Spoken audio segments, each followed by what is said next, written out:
Aí você fala, não, mas Paulo morreu lá em Roma, quem matou Paulo foi Nero. Verdade. Mas quando é que Paulo é preso e nunca mais ele tirou a algema da mão dele? Quando ele chega em Jerusalém. É muito. Eu vou ver se eu acho aqui, eu não sei de memória, mas eu acho que é Atos 20, por ali. Veja bem, a igreja de Jerusalém estava mal das pernas, os cristãos estavam passando necessidade, o apóstolo Paulo estava lá na Galácia, na Grécia, não sei o quê. Aonde ele ia, ele levantava oferta para a igreja de Jerusalém.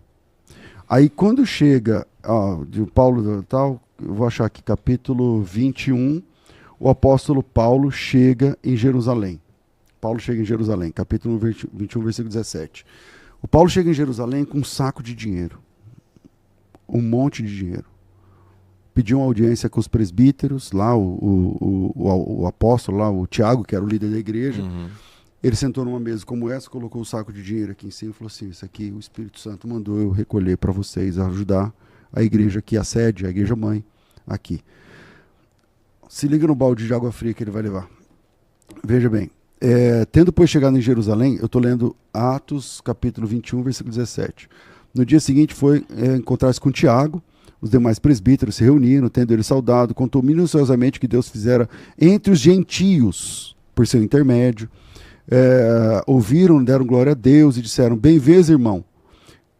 O Paulo contou o que Deus está fazendo nos gentios. O que Deus está fazendo nos gentios? Era assim, 15 aqui, 8 ali, 14 ali, numa casa tinha 20, outra casa tinha 8, e não sei o que lá. E ele falou assim, mas é na Galácia, é na Grécia, é em tudo quanto é lugar.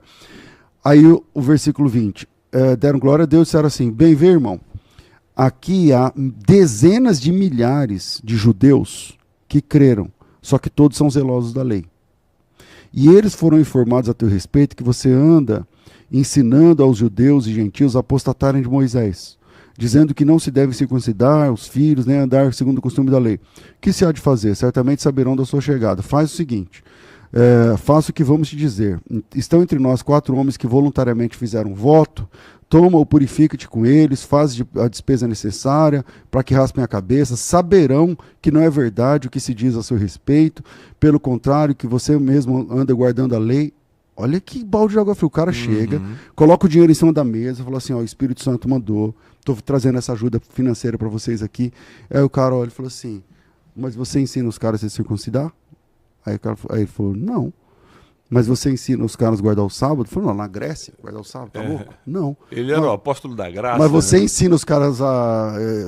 o cara que come carne de porco lá, você chama ele de irmão? Ele falou, chamo. Eu falei, então você tá louco. Porque aqui nós temos dezenas de milhares, os caras estão passando fome. Aqui temos dezenas de milhares, não sei o quê. E aí eu vou te dizer uma coisa, cara. Aí o apóstolo Paulo ouve Tiago dizendo assim para ele, faz o seguinte, tem 4 caras aqui fazendo um voto lá no negócio do Nazireu, da lei e tal, faz com eles, rapa a cabeça, paga o dinheiro e tal, vai dar tudo certo. O pessoal vai olhar para você, não, o Paulo ele fala de Moisés também, ele, né, tal, fica tranquilo. O Paulo olhou, respirou, falou assim, o dinheiro em cima da mesa,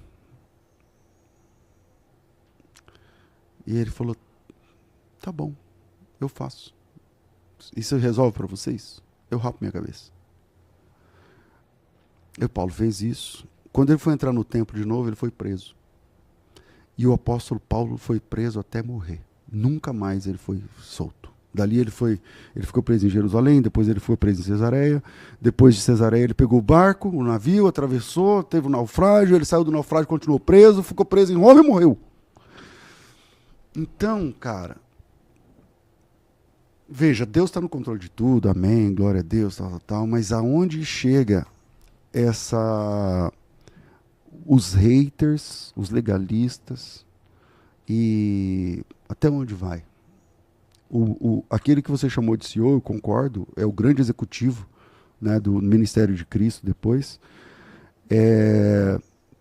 morreu por conta exatamente daquilo que ele está conversando.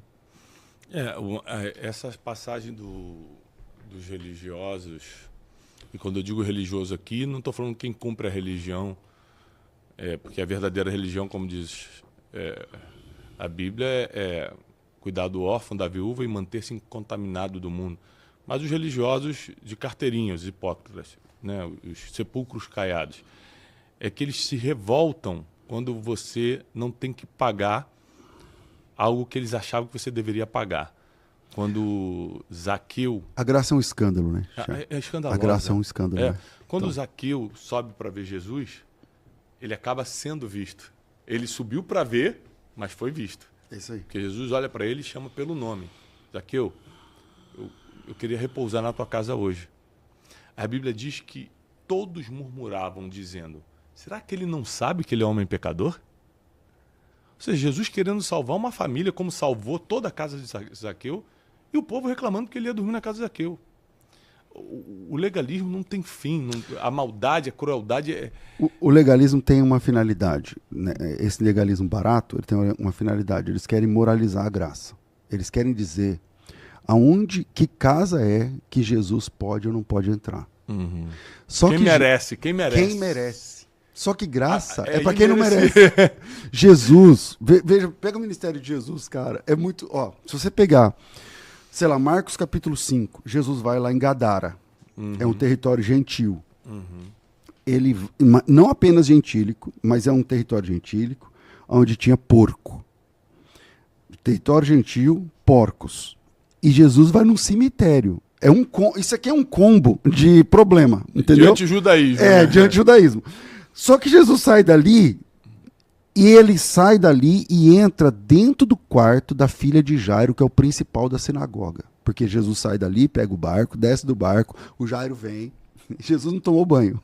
Uhum. Porque para o judeu ele tinha que ter tomado banho. Uhum. Ele tinha que ter feito purificado, porque ele pisou no cemitério, porque ele viu lá o lance dos porcos, porque Gadara era tal. Só que Jesus não está nem aí. Ele transita do território contaminado do cemitério gadareno e entra na casa do principal da sinagoga sem tomar banho. Ele não está nem aí. Só que os religiosos, eles querem moralizar a graça de qualquer preço, de qualquer jeito. Para eles têm que decidir qual casa Jesus tem que entrar e qual casa ele não pode entrar. Por que Jesus contou a história do filho pródigo, que é um combo de filho pródigo, a ovelha perdida e a dracma perdida? Uhum. O versículo 1 começa assim, ó. Vendo que ele estava sentado rodeado de pecadores, murmuraram entre si, dizendo, esse come com pecadores, não, senta com pecadores e come com eles. E Jesus, conhecendo o que eles estavam pensando, contou a história. Então essas 3 histórias servem para falar assim, quem que merece sentar com Deus? Quem que senta na mesa com Jesus? O filho pródigo que voltou, é pecador, é a dracma perdida, é a ovelha perdida. É a mulher do poço de Samaria, João capítulo 4. Ele veio para esse público. Quer dizer, não dá para moralizar a graça. A graça... Lembra que um tempo atrás começou a sair a história da hipergraça? Uhum. Aí vieram perguntar para mim, que eu tenho um programa que fica respondendo pergunta ao vivo. Falou assim, o senhor acha, o que o senhor acha de hipergraça? Eu falei, não, hiper é muito pouco. A graça é um escândalo. A graça é um escândalo. Porque a graça significa que Deus está salvando qualquer um. O muro é baixo. A graça não tem critério nenhum. Deus, você é um pecador desgraçado? Então Deus ama você e quer transformar a sua vida. O muro é baixo.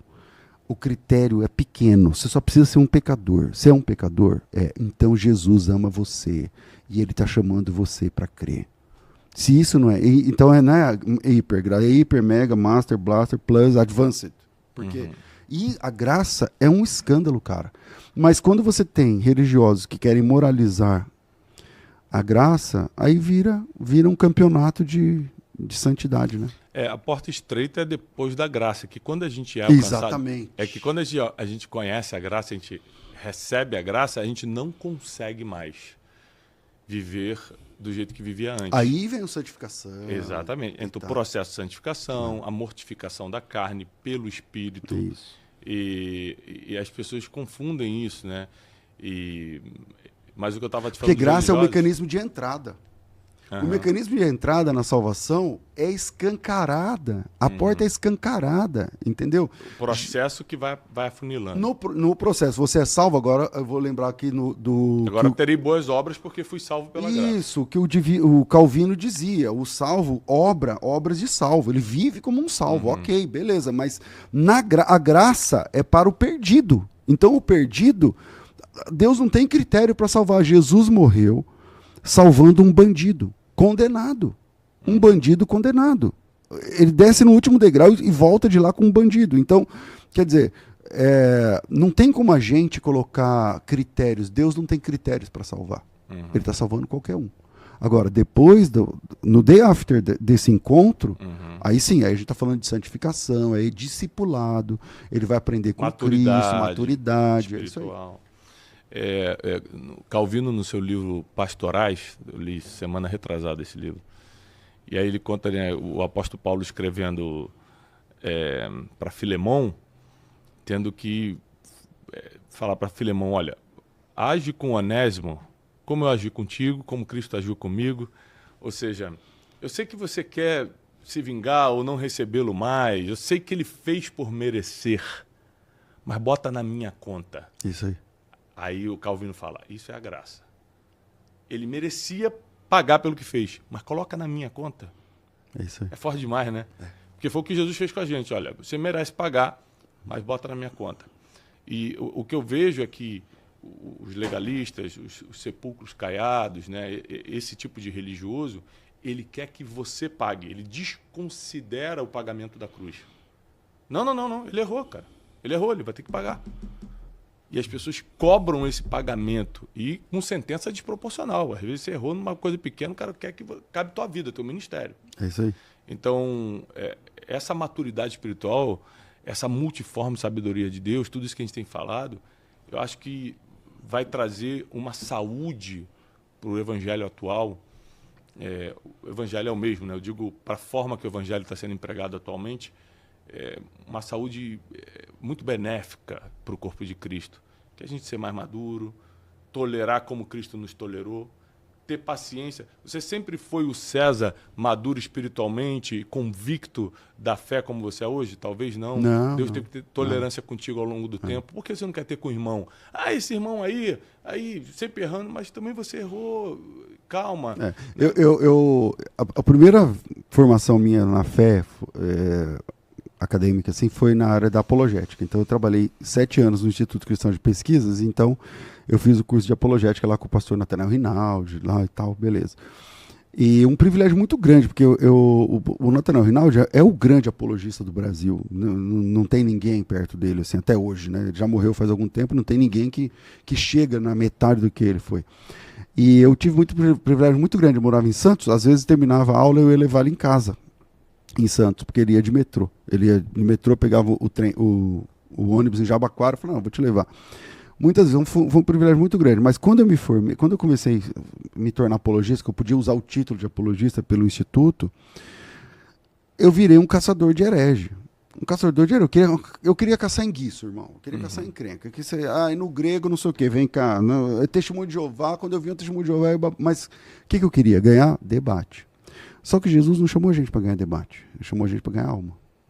E ganhar alma é uma coisa, ganhar debate é outra coisa. Ganhar debate é fácil. Agora, ganhar uma alma, e aí falta aquilo que a gente está falando da maturidade, entende? Então, eu era muito afoito, e a apologista vem de apologia. O que é a apologia lá do grego? É a defesa. Só que defesa não é ataque. Bom. Defesa é defesa, cara.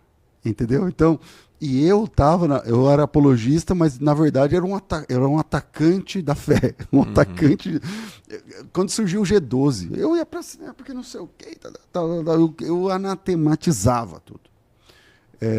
E aí vem essa maturidade de você falar assim, caramba, quantas pessoas, por exemplo, eu não sou muito afeito à ideia de apóstolo fulano, beleza. Mas depois eu comecei a conhecer quantas pessoas que têm o título de apóstolo que são homens de Deus, muito mais do que os pastores. Tem pastores que são coronéis da fé, são verdadeiros coronéis. Você nunca deve ter ouvido falar, irmão.